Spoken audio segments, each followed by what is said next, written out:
Kwa muda mrefu, jamii ilizoea kuamini kwamba kazi za mikono hasa seremala ni kazi za kiume, ni kazi ngumu, ni kazi chafu, ni kazi ya nguvu.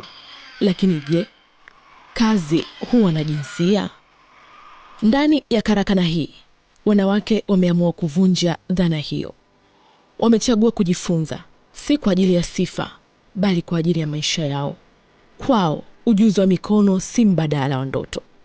Ni njia ya kujiajiri, kujitegemea na kujijengea heshima. Leo niko hapa Don Bosco, chuo cha ufundi hapa jijini Dar es Salaam. Na hapa nakutana na mmoja wa wakufunzi wa ufundi seremala, ambaye ameona sio tu mbao zinavyoumbwa, bali namna wanawake wanavyopambana kupitia kazi za mikono. Mimi nilisoma hapa Don Bosco baada ya kuhitimu masomo yangu katika chuo cha ufundi mahali hapa. Nikapata nafasi ya kuchaguliwa mahali hapa ili nizidi kuboresha ujuzi wangu niliosomea. Ndio. Kwa hiyo nilipoanza kazi mahali hapa Don Bosco, basi wakanikubali, wakanipenda, nikawa nimeajiriwa mahali hapa. Kwa hiyo mpaka sasa hivi na miaka kama 17 nikiwa kama fundi seremala mahali hapa. Wafundi seremala ni wachache. Kitu gani ambacho wewe kiliweza kukuvutia labda katika kufanya kazi? Maana kama tuna kazi nyingi huko mtaani, tunalima mboga, tunauza magenge, mambo ni mengi. Kwa nini seremala? Yaani fundi seremala hii ilitokea kama fursa. Ilitokea kama fursa. Ilikuwaje? Ilitokea fursa, nilipokuwa mtaani huko nikasikia kuna nafasi za mahali hapa ufundi. Na mimi nilikuwa sina issue yoyote mtaani. Kwa hiyo nikaja kama kujaribu. Kama kukuwa na uhakika utafanya ama vipi? Fanya vipi? Unaona? Kwa nikaja, nikajaribu, nikaweza. Ilikuwa rahisi kiasi siku kujaribu na kuweza? Rahisi. Mwanzoni pale nilitamani kuiacha kwa sababu kidogo nilikuwa naantia kitu ni mingi. Vipi vilikuwa vigumu kwako? Kwa sababu nimeanza kujifunza hapa, tunaanza kujifunza kama viungo, katakata msumeno, kushikilia. Sasa kama kitu hujaanza, hujakijua, ukishika, si unajua kina changamoto. Unaona kama mikono yote kuna uma. Watu katikati hivi kama vina business hivi. Kwa hiyo ile ukatakata tu ile uchukua chize hivi, uanze kutoboa matundu nini. Unaona unachoka. Na ni vitu ambavyo kwa mwanamke unakuwa hujavizoea ile mikiki ya hivyo. Sasa unakutana na kazi kama hivyo, ndo kazi ngumu kama hivi za ufundi seremala. Inakuwa vigumu kweli. Ilikuchukua muda gani kuzoea kwamba sasa hebu nikomae tu hapa? Kama mwaka si wa pili ndio nilianza kidogo kuizoea, lakini mwaka wa kwanza ule wala sikuizoea. Haukutamani kuacha? Nilitamani. Ikawaje mpaka leo upo? Nilitamani. Mwalimu wangu ule pale Mwalimu Kipini alinitia moyo. Huyu baba alikuwa anamsalimia. Alinitia moyo, endelea, usikate tamaa. Basi na mimi nikajitia moyo, basi nikaendelea kufanya. Jamii ilikuwa inakutazamaje? Jamii wanachukulia tofauti. Sasa mtoto wa kike anafanya kazi ngumu za ufundi seremala, inachukulia tofauti. Hakuna ambao walikushauri kwamba labda kwani usifanye hiki, mbona unang'akomana huko? Hapana, sijapata hiyo changamoto hivyo. Ya kwamba mtu aniambia kwamba acha. Lakini unaona tu katika jamii wakija hapa watu wengine wanashangaa. Sasa mwanamke anafanya kazi za useremala, yani kama vile wanashtuka, wanashangaa. Kwa nini mwanamke ameweza kufanya kazi hii? Katika safari yako ili kuchukua muda gani kuanza sasa kuwa fundi, angalau sasa unaweza kutengeneza kitu watu wakakaona na wakakaelewa? Baada ya kumaliza nimesoma miaka 3. Wewe baada ya miaka kama 2 mbele. Angalau kutengeneza hata kitu kinaonekana kwamba ni vizuri, kwamba wewe unapata experience ya kufanya kitu. Na ni vitu gani hasa ambavyo ulikuwa ukipendelea kuvifanya? Vitu nilivyopendelea kuvifanya, kutengeneza kabati, Mara nyingi ndivyo tulivyoanza kuwa tunafanya. Na kwa sasa hivi? Sasa hivi nafanya yoyote nafanya. Na maana wewe kitanda unafanya, shelf? Unafanya kwa sababu tunapewa maelekezo na in charge manager.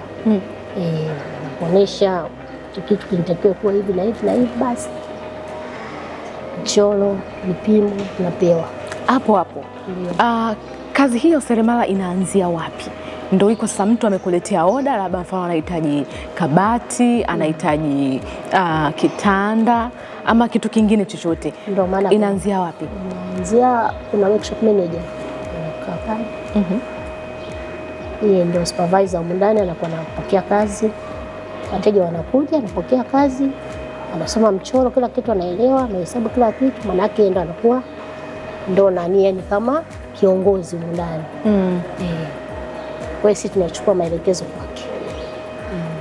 Kwa maana kwamba mtu akishaelezea kuhusiana na kile ambacho anakihitaji, kuna lazima kwanza viweko vipimo, labda viandikwe, vichorwe. Vipimo hivyo vinakuwa, kwa sababu umekuwa pia mzoefu, unaweza ukashare na sisi, kwa maana kwamba vinakuwa labda katika urefu, upana, design ile itakavyokuwa, ama inakuwa katika mpangilio upi? Inakuwa kwa ni urefu, inakuwa kwenye upana, ndio inakuwa hivyo. Ukishafika kwako wewe, kazi yako ya kwanza ni kufanyaje? Ni kwenda kuchukua mbao.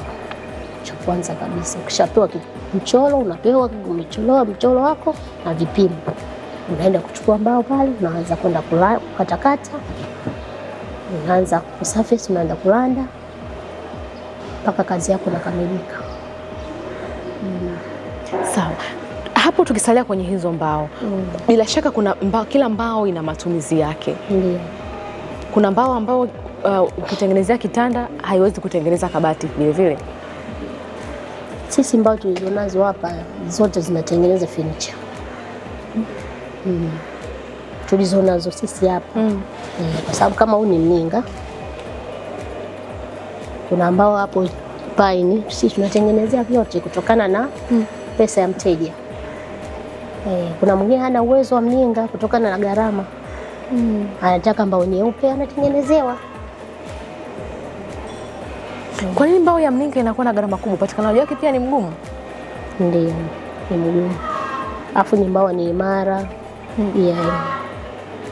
Ni imara, inakaa miaka mingi, yani hii mpaka wajukuu na vitukuu ukitengeneza hii. Ni mbao ambayo inakaa muda mrefu sana. Yani wamoja ukachoka, ufanya hichi ukachoka, ukakigawa. Ni mbao ngumu ya mninga, afu ni nzuri pia. Okay, kwa maana kwamba sasa mteja anapokuja pia anachagua aina ipi ya mbao kutokana na hela yake. Kutokana na atakavyopigiwa hesabu, labda hii inachukua mbao fulani kwa idadi fulani, kwa bei fulani. Kwa hiyo ndo anaangalia sasa uwezo wake, hata kama ana uwezo kutengeneza mninga na uwezo kutengeneza mbao nyeupe, ni yeye sasa mwenye mteja. Inakuchukua muda gani katika kutengeneza hizi furnitures? Kuna wengine wanakuta labda wanashirikiana, kwa maana ya labda wewe utatengeneza frame, wewe utakuja kufanya finishing, wewe utakuja kufanya hivi. Kwa hapo utaratibu unakuaje? Tunashirikiana kwa sababu kuna kina kaka huko.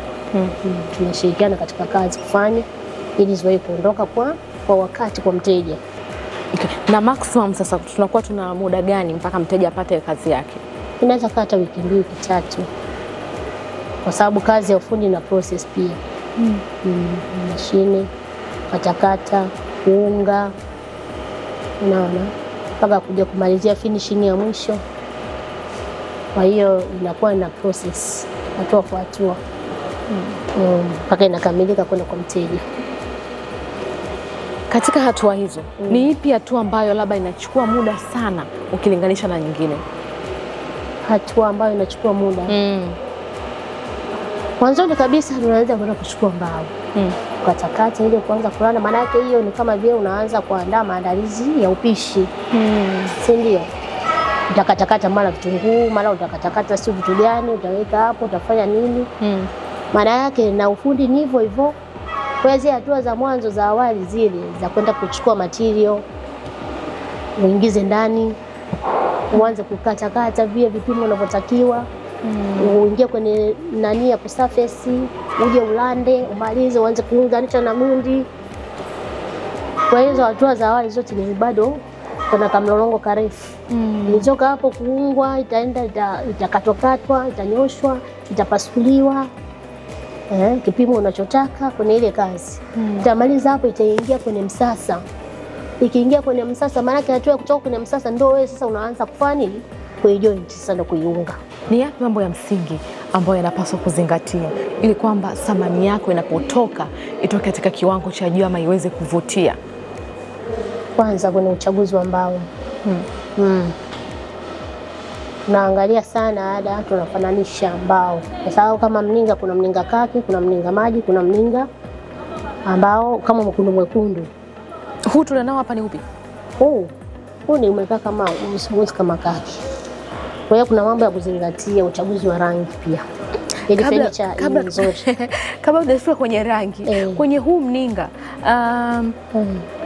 hizi rangi kutofautiana kwake kuna athiri utendaji kazi ama ndo kunakuwa ubora zaidi? Inakuwa ubora zaidi.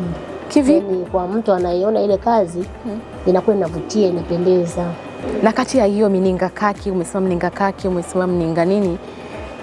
Unaona kama ni mninga mwekundu, unaona mwekundu. Huu kama umekaa kama kaki. Unaona tofauti, lakini yote ni mninga.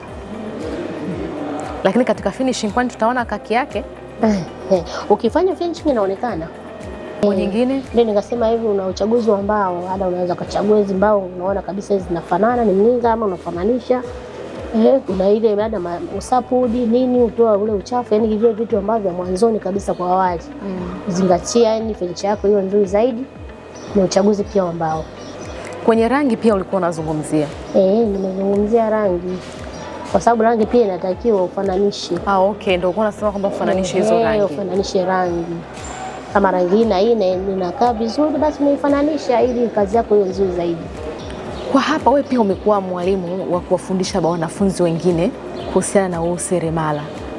Mwitikio wao unauonaje unapokuwa akiingia katika taaluma hii ya useremala? Mwitikio wa wanawake sio wengi sana kama wanaume. Wanaume ni wengi zaidi kuliko wasichana. Na miaka kadhaa imepita, yana tukiwahi kuona wasichana ni wengi sana kama miaka mingine ya nyuma iliyopita. Kulikuwa na mwitikio wa wasichana ni wengi, lakini sasa hivi mmoja wawili.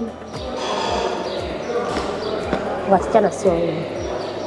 Sema mwanzoni ndio hiyo, watu wengine wakianza inakuwa ngumu, naona kabisa wanafunzi wanatamani kuacha. Hata ule binti mali akasema nimechoka hii kazi. Ni ngumu kwa wastani, ni ngumu kazi hizi. Sasa kazi hizi zinahitaji yani ile pawa ya mwili pia, ya nguvu ya mwili. Ni ngumu. Kutokana vile unaanza kwenda kuchukua mbao huku nini, na hicho ndio kinawachokesha wengi. Kwenye mbao hapo kubeba. Nachoka mpaka unasikia yani mwili wote unaishiwa pawa.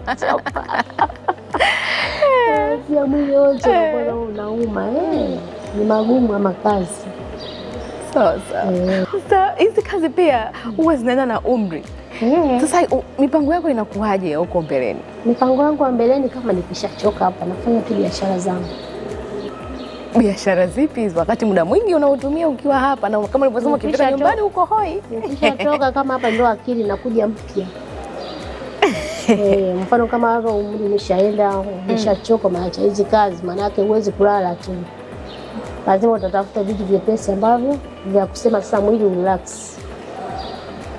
Licha ya uzoefu na ujuzi alionao, hakuweza kumrithisha kijana wake.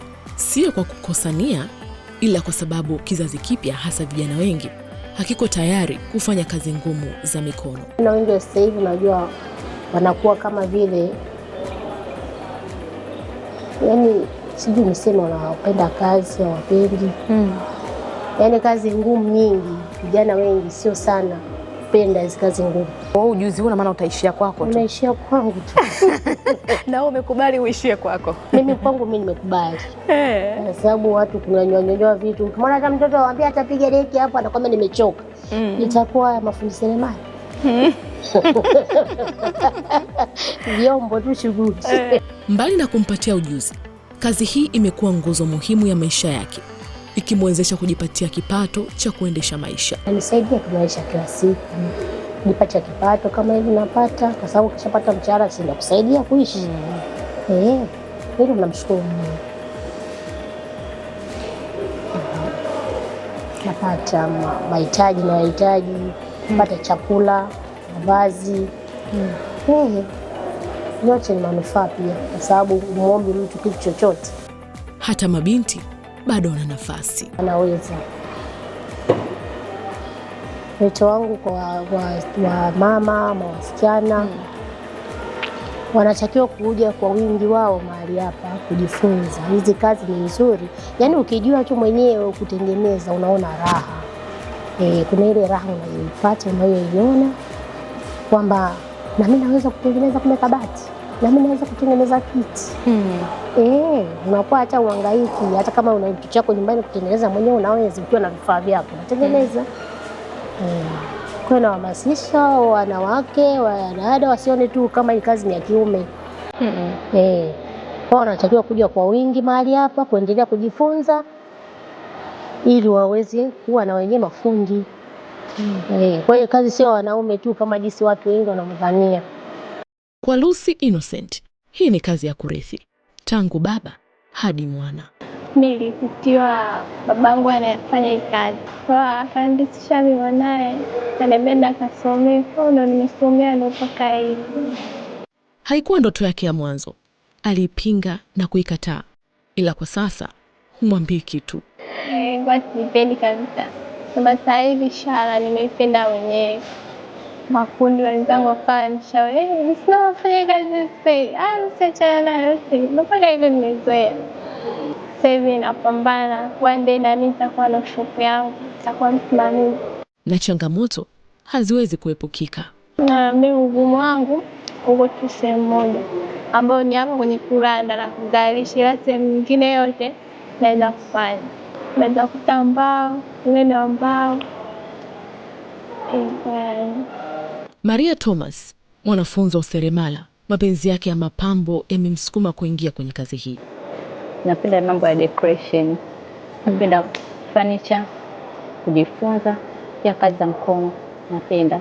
Kumetokea na kwenye familia yetu kuna watu wanaojihusisha na hii kazi. Kwa hiyo ilikuwa ni sababu kubwa pia kufanya nisomee useremala. Kwa mimi kwa hapa hivi nimekuja just kuendeleza masomo. Niliwahi kusoma short course. Kwa hapa ni kwa mashine za kutumia ilikuwa vigeni, japokuwa kwa mashine tofauti chache sana ambazo kwangu ilikuwa ni nyingine, kwa sababu kutokana na uzoefu wa mashine zingine haikuwa kwangu. Changamoto ambao ni nzito kubeba mwenyewe kama msichana inakuwa ni nini changamoto. Unakuta umekuwa kazi kufanya mwenyewe au kufanya mkiwa wawili, bado inakuwa ni changamoto kwa sababu vitu nini tunatoa ambao bado mbichi, basically huwa zinakuwa nini nzito. Na kitu kingine, kila siku teknolojia inazidi kukua, design zinabadilika. Kwa hiyo kujifunza inabidi ukae mtu ambaye anavielewa vizuri kuelekeza vizuri. Tumia unaingia mtandaoni, unaangalia namna ya utengenezaji, namna wewe mwenyewe unaweza kudesign kazi yako pasipo bila mtu yote kufanya kukutolea design. Kwamba fanya design fulani na jaribu kufanya vitu tofauti. Ili hata ikija nyingine na nyingine yote yani wanakuletea design nyingine.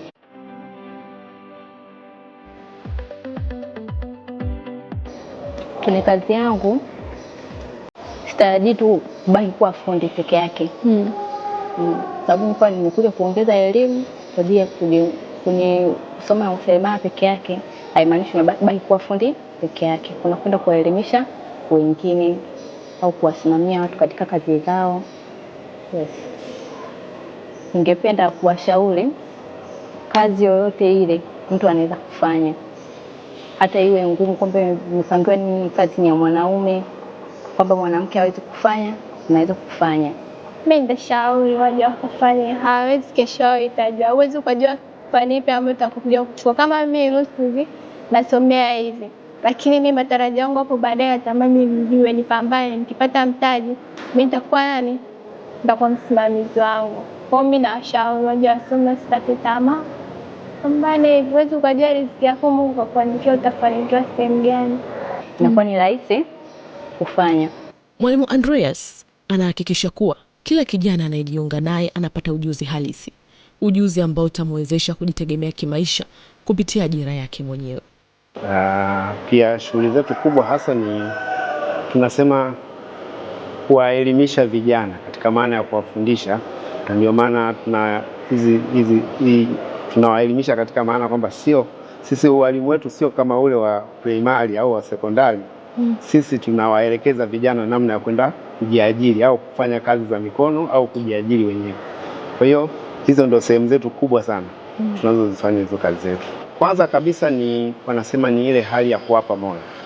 Mwanafunzi yoyote ili aweze kujifunza na kujitambua vizuri, ni lazima wewe kama mwalimu umsogeze jirani, awe rafiki yako, umpe moyo kwamba bwana, njia hii inatakiwa ufanye 1, 2, 3 ili uweze kupata faida zaidi katika maisha yako. Hizo ndio njia ambazo tunazitumia ya kwanza kabisa. Pili ni ule uwezo binafsi wa mwanafunzi kuangalia nini anakitaka na sehemu gani anatakiwa kuwepo kwa wakati ule ambao unatakiwa kuwepo maeneo fulani. Tumeona vijana wakijifunza, wakikabiliana na changamoto, wakijijengea ujasiri na ujuzi. Kumbuka, kazi ni kazi na kila mtu ana nafasi yake, ili mradi uwe tayari kuijua na kuifanyia kazi. Mpaka hapo sina la ziada. Jina langu ni Mkwaji Masatu.